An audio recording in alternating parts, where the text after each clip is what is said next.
Good morning sa inyong lahat. It's almost 7 here in New Delhi, India. Aga akong gumising to do some paperworks and ngayon ay magluluto ako ng breakfast para dun sa mag-ina ko. Kung makikita nyo dito, ayan, I'm cooking bacon. Gusto kasi yan ni Sabine.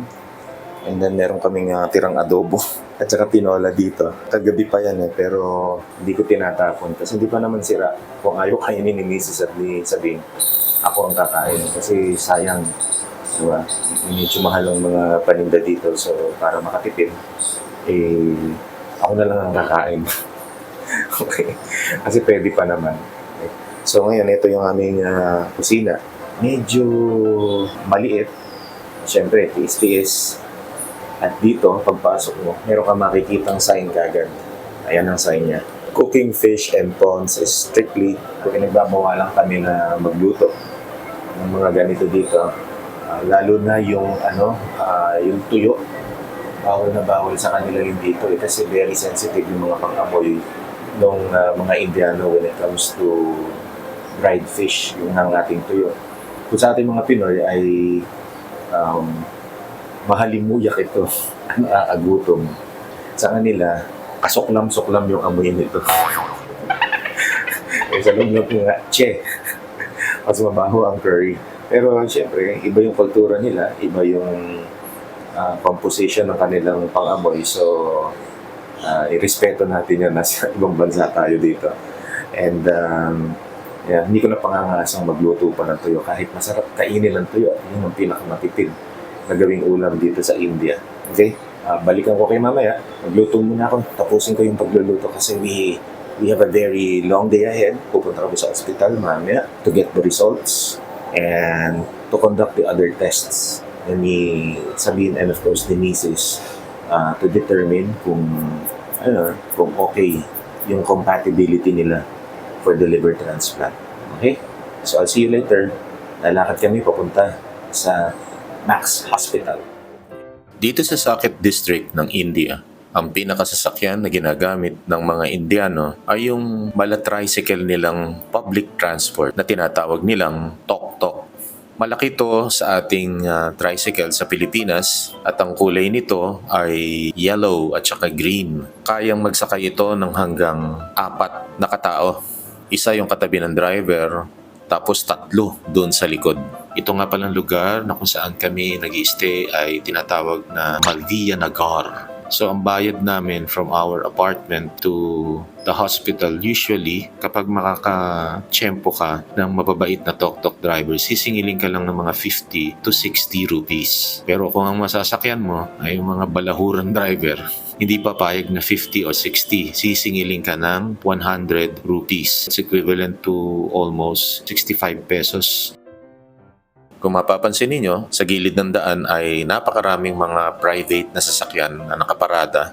At sa part na ito ng India, karamihan na yung mga apartment. At dahil yung mga apartment ay walang mga parking space, dito sa gilid ng kalsada sila nagpa-park ng kanilang mga personal sasakyan. Kung mapapansin nyo rin ay mayroong mga ambulant vendors sa gilid. Titinda ng mga mansanas, saging, iba pang mga prutas, gulay. Isa pang kapansin-pansin dito sa gilid ng kalsada ay wala silang drainage system. Kung meron man siguro masyadong maliit. Yung kanilang mga gilid ng kalsada ay either putik-putik pagkayari ng isang malakas na ulan or kaya ay pag masyado ng mainit ay nagiging maalikabok naman. Karamihan din ng mga sasakyan dito ay parang hindi marunong magpa-car wash. Madudumi. At maraming mga tama sa gilid-gilid dahil makipot yung daan dito. Papunta kami ngayon sa isang tindahan ng SIM kasi dito sa India ay kailangang gumamit ka ng SIM ng India or else hindi ka makakatawag at hindi ka magkakaroon ng data na kailangan mo kapag nasa labas ka ng apartment. Kailangan mo rin ng data to conduct the everyday business here kagaya ng online na payment, sa mga shops, kailangan na magkaroon ng SIM dahil ito yung gagamitin mo para umorder dun sa tinatawag nilang Blinkit. Ito yung kanilang local version ng Shopee na kung saan instead na pumunta kami sa mga palengke or groceries ay itatawag na lang namin or i-order na lang namin online to be delivered doon sa aming apartment. So dadaan muna kami sa tindahan ng SIM. Nagbayad kami ng 600 rupees. Sa pagbili ng SIM, medyo mahigpit sila dito. Kailangan mo magpakita ng passport before they can register your name. At dapat ikaw mismo yung bibili ng SIM kasi meron silang process dito na kukunan ka pa ng picture bago ma-register yung iyong SIM. Medyo matagal yung proseso, kaya tiis-tiis, tsaga-tsaga lang. At habang nagtitiis at nagtsatsaga ako dito sa labas ng kanyang shop, tumingin-tingin na rin ako dun sa kanyang shop. Sa labas, nagtitinda rin siya ng mga tinapay. Parang ito yata yung pinaka-gardenia nila dito. Nakita ko rin na marami siyang tindang itlog. Tumingin na rin ako ng mga tinda niyang tinapay sa labas at may nakita ako ditong parang otak at mukhang may agyu-agyu pa yung loob ng kanyang estante. At ang tawag yata nila dito sa kanilang tinapay na ito ay yung mog. Tama-tama, mukhang matagal nang na-stock itong mga tinapay na ito. Mukhang panahon pa ni Gandhi. Kaya punong-puno na ng mog-mog.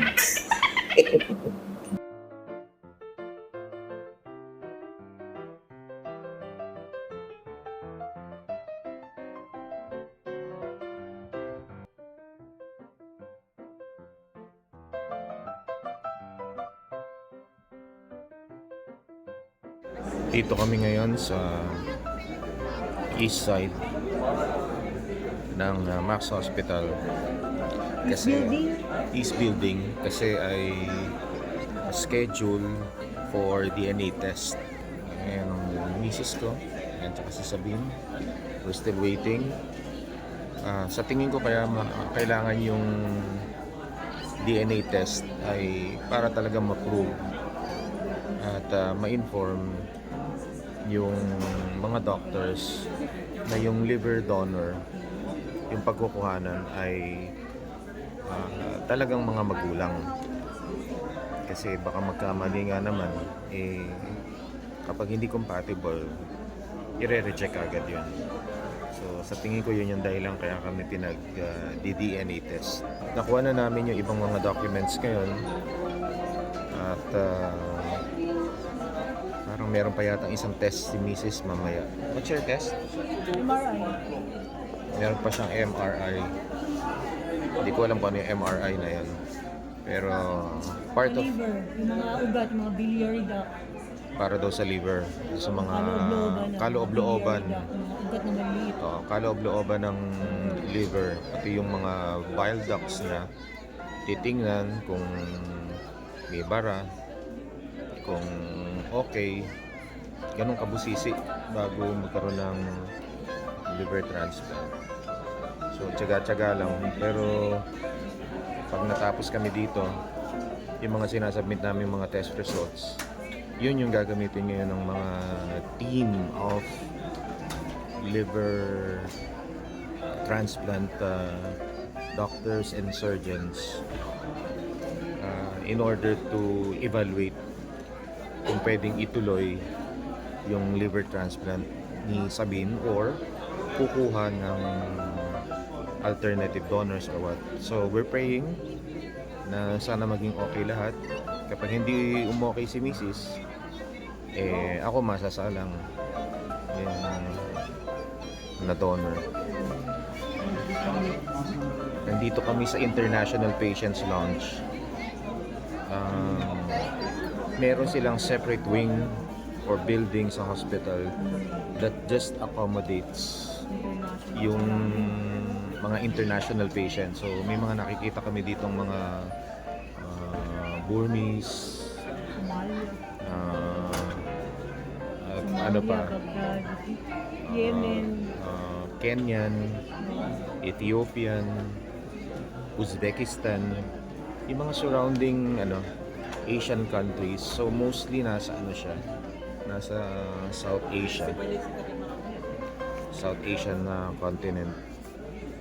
So dito sila nagpupunta kapag hindi na matreat yung kanilang mga medical concerns sa kanilang countries. Sige, out muna ako. At ilalagay ko na yung face mask ko. Dahil hiyang-hiya na yung pangukong ilong. Puro matatangos ang ilong ng mga nandito. Hiyang-hiya na ilong ko. Dali, tatakpan ko na muna.